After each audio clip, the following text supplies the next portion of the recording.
The first rays of dawn pierced through the small, broken window of their modest abode. Ngozi sat on the edge of their worn-out mattress, her gaze fixed on Amara, who was still lost in sleep. The sight of her daughter always evoked a mix of pride and sorrow within her. Ngozi had raised Amara by herself, her husband having passed away just before Amara's birth. Their life had been a relentless uphill battle, each day a struggle for survival. Ngozi toiled as a laundrywoman, scrubbing clothes for affluent families. The meager evenings were barely enough to put food on their table. Some nights, their stomachs grumbled with hunger, while on others they had just enough to keep the worst pangs at bay. Yet, despite the incessant hardships, Ngozi had poured all her efforts into ensuring Amara attended school, clinging to the hope that education would be her daughter's escape from the clutches of poverty. Amara was a bright and diligent student, excelling in her studies, driven by a fierce desire to make her mother proud. But just as she neared the completion of her university degree, fate dealt another cruel blow. The final year project demanded a significant fee, and no matter how tirelessly Ngozi worked, she couldn't scrape together the required amount. The day Amara returned home with the heartbreaking news, Ngozi felt as though her world had crumbled. "I have no choice, Mama," Amara whispered, her eyes swimming with tears. "I have to drop out." Ngozi pulled her daughter into a tight embrace, fighting back her own tears. "I'm so sorry, my child. I tried my best, but her best wasn't enough." A week later, Ngozi was traversing a prosperous neighborhood, searching for more laundry work, when a large banner at the gate of a magnificent mansion caught her eye. It read, "We are hiring a maid. Apply if interested." A surge of hope coursed through her. Could this be the answer to their fervent prayers? She rapped on the ornate gate, and after a brief moment, a elegantly dressed woman appeared. "How can I help you?" the woman inquired, raising an eyebrow. Ngozi swiftly bowed her head in deference. "Good afternoon, madam. I saw the banner outside. I need a job, and I can work as a maid." The woman scrutinized her for a moment, then nodded. "Come in." After a concise interview, the woman introduced herself as Madame Hidalgo. "You can start immediately. We will pay you 80,000 naira per month." Tears of profound relief welled up in Ngozi's eyes. "Thank you so much, madam. Please, I have a daughter. She is at home. I don't know if she can live here with me. She can also help around the house." Madame Hidalgo shrugged. "As long as she is well behaved, that's fine." Overjoyed, Ngozi hurried home to share the incredible news with Amara. "Mama, are you serious?" Amara asked, scarcely believing her ears. "Yes, my child, we will move into the house tomorrow." For the first time in a long while, they had a genuine reason to celebrate. The following day, Ngozi and Amara moved into Madame Hidalgo's grand mansion. The house was unlike anything they had ever witnessed, gleaming marble floors, shimmering chandeliers, and a kitchen overflowing with enough food to last a lifetime. Amara was both thrilled and apprehensive. She hoped they had finally found a semblance of peace. However, their joy was short-lived. Madame Hidalgo had a daughter named Adaeze who rarely stayed at home. When she arrived and saw Amara and Ngozi, her face contorted with disdain. "Who are these people?" she demanded. Madame Hidalgo sighed. "This is the new maid and her daughter." Adaeze folded her arms. "You hired a maid, not her daughter. Why is she here?" "She's only staying temporarily," Madame Hidalgo reassured her. "Don't make a big deal out of it." Adaeze scoffed and rolled her eyes. But from that moment she made it her solemn mission to make Amara's life utterly miserable. She constantly sent Amara on frivolous errands, treating her like a personal servant. Every tiny mistake, no matter how insignificant, was met with harsh, cutting words. Amara endured it all. She and her mother finally had a roof over their heads, and she wouldn't jeopardize that. Unexpected encounters and unveiling truths. One day, while running an errand for Adaeze, something unexpected transpired. As Amara walked to the market, a sleek black car glided to a stop beside her. The tinted window lowered, revealing a handsome young man. "Hello, beautiful," he said with a charming smile. Amara ignored him and continued walking. The man exited his car and followed her. "Wait, I've been watching you around this estate. I really like you. My name is Chike, and I want to marry you." Amara halted and scoffed. "I'm not interested in any relationship. Please leave me alone." Chike looked disappointed, but he didn't give up. "At least tell me your name." Amara hesitated, but then relented. "Amara, and I'm done here." She turned and walked away. Chike watched her go, a small smile playing on his lips. He wasn't going to give up that easily. Inside Madame Hidalgo's house, a dark secret was waiting to be uncovered, one that would irrevocably alter all their lives forever. Amara tried to dismiss the encounter with Chike from her mind. As she returned to Madame Hidalgo's house, she had no time for distractions. Her sole focus was supporting her mother and surviving in this challenging household. However, the moment she stepped inside, she was met with a cold glare from Adaise. "Where have you been?" Adaise demanded, crossing her arms. Amara held up the bag of groceries. "I went to the market just like you asked." Ada snatched the bag from Amara's hands and meticulously inspected the items. "You took too long. Are you trying to be lazy, or were you busy chasing after boys?" she sneered. Amara clenched her fists, but remained silent. She had learned that arguing with Adaise was futile. No matter what she said, Adaise would always find a way to humiliate her. "Next time I won't be so nice," Adaise added before flipping her hair and walking away. Amara sighed. She had hoped that staying here would bring peace, but instead it felt like another kind of prison. That night, as Amara helped her mother in the kitchen, she decided to tell her about Chike. "Mama, something strange happened today," Amara said hesitantly. Ngozi looked up from the pot of soup she was stirring. "What is it, my child?" "A man approached me while I was going to the market. His name is Chike. He said he has been watching me and wants to marry me." Ngozi's eyes widened. "Marry you? Just like that?" Amara nodded. "I told him I wasn't interested, but he didn't seem like the type to give up." Ngozi wiped her hands on her apron and sighed. "Be careful, my daughter. Some rich boys see poor girls like you as playthings. Don't let him deceive you." Amara agreed. But deep inside, she couldn't shake the feeling that Chike was different. The next morning, Amara was sweeping the living room when the door suddenly burst open. She turned to see Adaise strutting inside with a huge smile on her face, and right behind her was Chike. Amara's eyes widened in shock. "Chike, what are you doing here?" she blurted out. Adaise smirked and grabbed Chike's arm.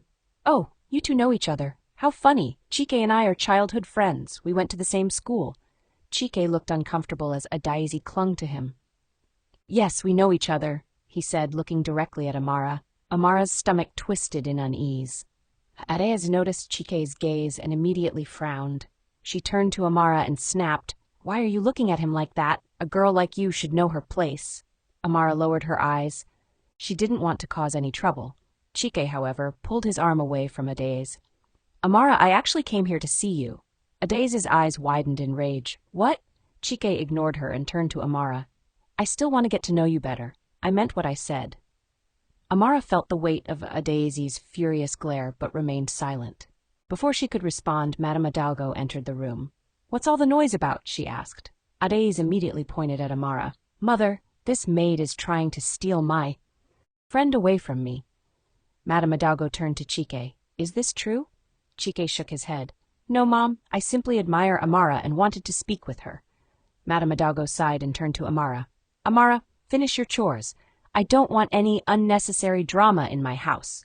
Amara nodded quickly and left the room, feeling Adaise's angry eyes burning into her back. That night, as Amara lay on her bed, she knew one thing for certain. Adaise now saw her as a threat, and that meant things were about to get even worse. Amara tried to go about her duties as if nothing had changed, but she could feel the palpable tension in the air. Adaise's glare followed her everywhere, filled with palpable hatred and jealousy. Ever since Chike had shown interest in Amara, Adaise had made it her mission to make Amara's life even more miserable. The next morning, Amara was in the kitchen helping her mother prepare breakfast when Adaise stormed in, her face twisted with anger. "You!" she shouted, pointing at Amara. Amara turned calmly. "Yes?" "Who do you think you are?" Adaise sneered. "Just because Chike spoke to you doesn't mean you're special. He is way out of your league." Amara sighed, trying to remain calm. "I never said I was special, Adaise. I'm only here to help my mother and do my work." Adaise scoffed. "Then focus on that and stay away from Chike. If I ever see you talking to him again, I'll make sure you regret it." Before Amara could respond, Madame Hidalgo entered the kitchen. "Adaise, what is going on here?" Adaise quickly changed her expression, feigning innocence. "Oh, nothing, Mother. I was just reminding Amara of her duties." Madame Hidalgo sighed and looked at Amara. I don't want any trouble in this house. Just do your work and stay out of unnecessary drama. Amara nodded and kept her head down. Later that evening, Amara went to the market as usual. She moved quickly, hoping to return home before Adaze found another excuse to attack her. But just as she was about to cross the street, a familiar luxury car pulled up beside her. The window rolled down, and Chike smiled at her. Amara? She hesitated for a moment, looking around nervously. She didn't want to risk Adaze seeing them together. Chike noticed her hesitation and sighed. Are you afraid of Adaze? Amara looked down. I don't want to cause any more trouble. Chike stepped out of the car and stood in front of her. You're not causing trouble, Amara. I like you, and I won't let anyone tell me who I should or shouldn't talk to. Amara bit her lip. Adaze won't take this lightly. She already hates me. Chike reached into his pocket and handed her a small phone. Here, take this. I know you don't have a phone, so now you can call me if you ever need anything. Amara stared at the phone, unsure whether to accept it. Please, Chike said softly. I just want to be your friend. After a long pause, Amara took the phone and whispered, Thank you. Chike smiled. Good. Now go before Adaze spies on you. Amara chuckled and hurried back to the house, tucking the phone safely in her pocket. That night, Amara lay on her bed, staring at the phone in her hands. She had never owned a phone before. It felt strange, but also exciting. Just as she was about to put it away, the door swung open and Adaze burst into the room. What are you hiding? Adaze demanded, stepping closer. Amara quickly put the phone under her pillow, but it was too late. Adaze's sharp eyes had already noticed. She lunged forward and grabbed Amara's pillow, pulling out the phone. Her eyes widened in fury. Where did you get this? Amara swallowed hard. It's none of your business, Adaze smirked. Oh, I see. Chike gave it to you, didn't he? Amara didn't answer. Adaze's grip tightened around the phone. You think you're smart? You think you can steal Chike from me? Before Amara could react, Adaze raised the phone high and smashed it against the floor, shattering it into pieces. Amara gasped. Adaze, why would you do that? Adaze smirked. Because you don't deserve nice things. Tears filled Amara's eyes as she stared at the broken phone. She had never hated anyone in her life, but at that moment, she truly despised Adaze. Adaze leaned closer and whispered, Stay away from Chike, or next time it won't be just your phone that gets destroyed. She turned and walked out, leaving Amara trembling with rage and heartbreak. Unraveling the mystery, Amara sat on her bed, staring at the shattered pieces of the phone Chike had given her. Anger and frustration boiled inside her, but she refused to cry. She had endured many hardships in her life, but Adaze's cruelty was pushing her limits. Her mother, Ngozi, walked in a few minutes later and noticed Amara's distressed expression. My child, what's wrong? She asked gently. Amara hesitated before showing her the broken phone. Chike gave it to me, but Adaze destroyed it. Ngozi sighed. I warned you to be careful, Amara. That girl will do anything to hurt you. Amara clenched her fists. Mama, why does life always have to be this hard for us? We have done nothing wrong, yet people treat us like we are nothing. Ngozi sat beside her and held her hand. Because, my child, we were born into struggles, but remember, no condition is permanent. Our story is not over yet. Amara nodded, but deep inside she wished things would change soon. The next day, Chike arrived at Madame Hidalgo's house, hoping to see Amara, but before he could even ask for her, Adaze appeared, blocking his path. Chike, you came to see me? She asked excitedly, flipping her hair. Chike sighed. Actually, no, I came to see Amara. Adaze's smile disappeared instantly. Amara? That girl again? Yes, Adaze, and I know what you did, Chike said coldly. You broke the phone I gave her. Why are you so cruel to her? Adaze crossed her arms. Because she's a nobody, Chike. She doesn't belong in our world. Chike shook his head in disappointment. You know, I used to think you were just spoiled, but now I see that you're truly wicked. Adaze gasped. How dare you say that to me? Chike stepped closer.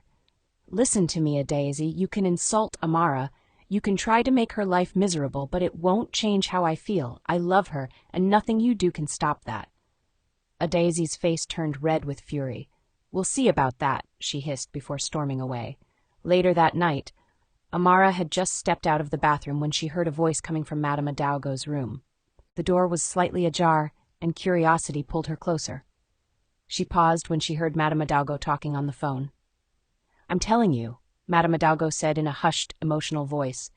Umu Igbo Hospital was where I gave birth, not just to one child, but to twins. Something went wrong that day.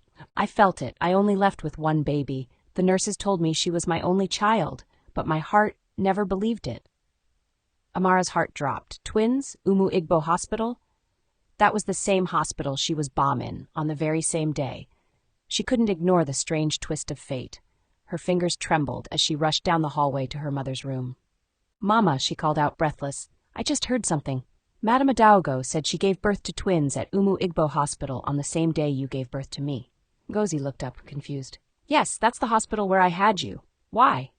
Amara sat on the edge of the bed. "Mama, what if there was a mix-up? What if something happened that day?" Ngozi's expression darkened. "Don't say such things." "No, listen," Amara insisted. "You once told me that your pregnancy scan said you were expecting a boy, but you gave birth to a girl. Didn't that ever seem strange to you?" Ngozi's eyes began to fill with uncertainty. "I thought the scan was wrong, but now I'm not so sure." Without another word, Ngozi stood and held Amara's hand tightly.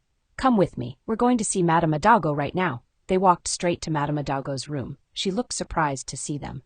"Madam," Ngozi began gently, "my daughter overheard your phone call.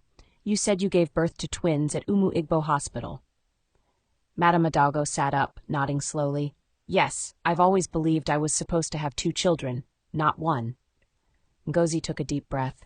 "I was in the same hospital. I gave birth on the same day, but I was told I had a girl, even though my scan said it would be a boy." Madame Hidalgo's face grew pale. "No, are you saying what I think you're saying?"